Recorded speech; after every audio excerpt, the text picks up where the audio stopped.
Europe 1, 8h33, la revue de presse. De Natacha Polony. Bonjour Natacha, avec bonjour Nicolas Hulot. Thomas, Avec bonjour Julie, bonjour Nicolas Hulot et bonjour à tous. Ce matin, en une de vos journaux, c'est tout le système d'industrialisation de l'agriculture qui montre son vrai visage. Le Monde, scandale des abattoirs, l'industrie de la cruauté envers les animaux. Alors espérons que le fracas de ces révélations atteindra Laval, où le syndicat promoteur de ce système tient congrès. Ouest France, la FNSEA, 70 ans de luttes agricoles. Et puisqu'on en est aux exercices de lucidité, le Figaro enquête sur les Molenbeek français et le Canard enchaîné qui ironise sur la surenchère antiterroriste des candidats aux primaires de la droite. À quand la peine de mort incompressible pour les kamikazes récidivistes ? Un autre territoire perdu de la République, décidément ils sont nombreux. Mais oui, la Croix nous annonce une grève. Et pas celle de demain contre la loi travail. Cette grève-là débute aujourd'hui dans un département français que nos gouvernants ont tendance à oublier. Pascal Charrier nous emmène à Mayotte, 226 000 habitants, dont 40% d'étrangers, essentiellement venus des Comores, plus des dizaines de milliers de clandestins qui s'entassent dans des bidonvilles. En plus de la grève générale programmée à partir d'aujourd'hui pour demander l'égalité des droits avec la métropole, l'île est le théâtre d'expéditions organisées par des collectifs de villageois pour détruire les cabanes en tôle des Comoriens clandestins, mais parfois aussi en situation régulière. On est pacifique, explique un notable, on fait des réunions, on a prévenu ces gens. Dire qu'on les expulse est un peu extrême, on met de l'ordre chez nous. Il y a des comportements qu'on n'accepte plus, des bagarres, des vols. Ce n'est pas une question de racisme, il y a trop de clandestins chez nous et ils en font venir d'autres, c'est sans fin. Alors de nombreuses mères se mêlent au mouvement. On en a marre, crie l'une d'elles, on est saturé, on nous vole même nos soutiens-gorge. Parce que, vu des rivages des sœurs comoriennes, nous dit la Croix, cette terre pauvre reste un îlot de prospérité à portée de bateau. Et cette immigration alimente une démographie galopante. En 2016, le cap des 10 000 naissances devrait être passé.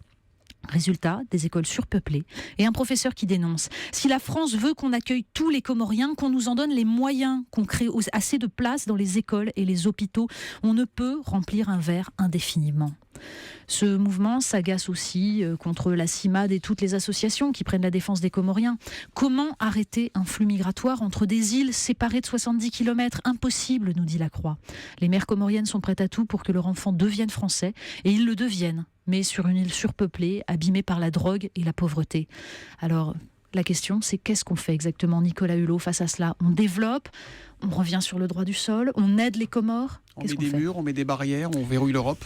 J'ai fait un film que notre camarade d'ailleurs Daniel n'avait pas apprécié à l'époque, mais depuis il a modéré son jugement, dont le message était on peut construire tous les murs virtuels ou les murs réels, un moment ou un autre, ça n'est plus opérant. Il faut voir le monde tel qu'il est. C'est devenu un grand espace de solidarité. Enfin, en tout cas, ça doit devenir un espace de solidarité.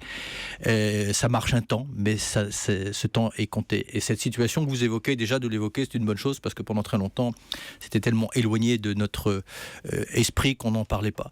Je ne sais pas, honnêtement, comment on s'en sort, une fois que... Voilà. Mais ce que je dis simplement, c'est qu'on ne peut pas laisser les choses en l'état. C'est l'enfer.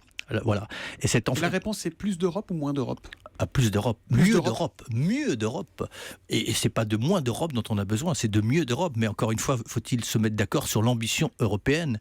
Quand même désastreux aujourd'hui que, en matière de défense, on n'est pas de politique, en matière de fiscalité, on n'est pas de politique, qu'on a laissé pendant un temps éternel des hommes, des femmes et des enfants se noyer dans le détroit de Messine sans qu'il y ait aucune réponse d'urgence européenne. Enfin, sur ce sujet-là, très sincèrement, c'est pas moins d'Europe, c'est de mieux d'Europe. Est-ce qu'on est capable ? J'en sais rien, mais c'est une nécessité. Mais là, en l'occurrence, c'est le droit du sol français aussi qui attire. Donc, qu'est-ce qu'on fait face à ça ? Je ne peux pas vous répondre comme ça. Honnêtement, je n'ai pas encore suffisamment réfléchi, mais déjà de poser la question, ça veut dire au moins qu'on n'ignore pas cette réalité-là. Merci beaucoup Natacha Polony qui revient demain à 8h30 pour la revue de presse.